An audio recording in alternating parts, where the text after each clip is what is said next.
Karachi police ने doctor Sarang कत्ल case में इस्तेमाल होने वाली गाड़ी बरामद कर ली है। दानियाल सैयद नुमाइंदा जी न्यूज़ हमारे साथ मौजूद हैं, उनसे तफसील जानेंगे।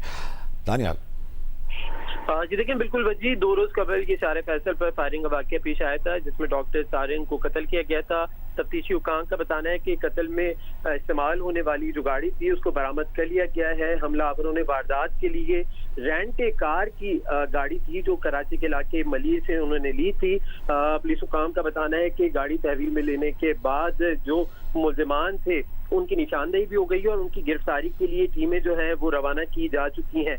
तफ्तीशी हुकाम का साथ ये भी बताना है कि डॉक्टर सारंग की जो अहलिया हैं कत्ल की वारदात के शब उनका बयान रिकॉर्ड किया गया था जिसमें उनका बताना था कि डॉक्टर सारंग को गोली लगने के बाद उनको रक्शे से उतारा गया था और जब वो करीब से गुजरने वाली मोटरसाइकिल सवार शहरियों से मदद लेके किसी दूसरे रक्शे में डॉक्टर सारंग को जिन अस्पताल जो है वो पहुंचाया गया था। पुलिस हुकाम का कहना है कि अब तक की तफ्तीश में लेन देन या दुश्मनी का जो मामला है वो सामने नहीं आया है। डॉक्टर सारंग के जो वर्षा है वो भी तफ्तीश में कोई खास मुआवनत पुलिस के साथ नहीं कर रहे हैं।